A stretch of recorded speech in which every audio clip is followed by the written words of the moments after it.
So, Zoe, Into Darkness, people might be actually quite surprised when they go, because it's actually pretty light in many respects. It keeps the true heart of Star Trek, doesn't it, which is hope and humour. Was that important? And peace. And peace. Was that important to you that the franchise moved along in those directions?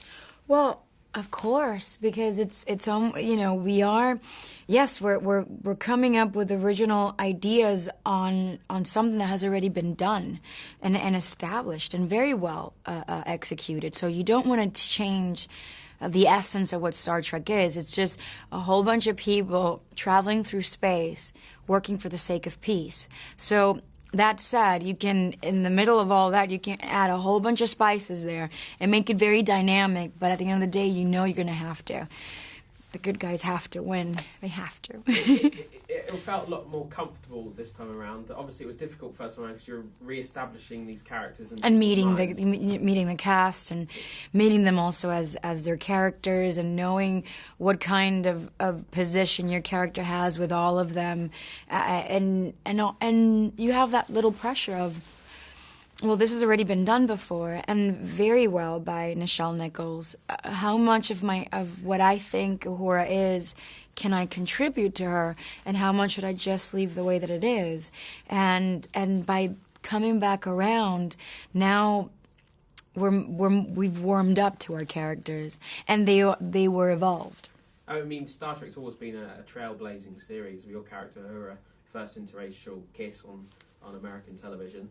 And it just shows how much the world's moved on again, because you're now almost part of that holy trinity, Uhura is, with Kirk and Spock. I mean, this is a modern woman, isn't it? And we didn't have that perhaps before. Modern woman. This is a real woman. There's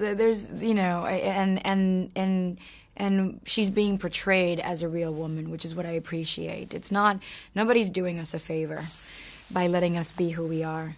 I think we just have to become it. So I'm very appreciative when a male director who's also an exquisite writer gets and sees women for their reality and is able to incorporate that in the female characters that he creates in his stories. I'm guessing one thing JJ struggled to write, though, was the Klingon.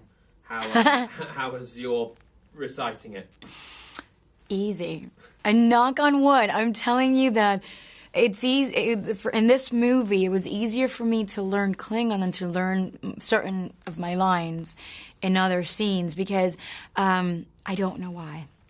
But I'll tell you why it's hard for me to learn the other dialogue, because I'm using big words and they're all intergalactic, transistor, trajectory, and all these things, and I have to say it at warp speed, JJ style, and that's nearly impossible for me. So Klingon, by the time Klingon came and I'm studying all the lines with the linguist, it was like a piece of cake. It's actually fun. And just, as someone who's watched a lot of Star Trek, you do good Klingon. So yeah, I hope so. I'll let the fans be the judge. Cool. Thank you. Thank you.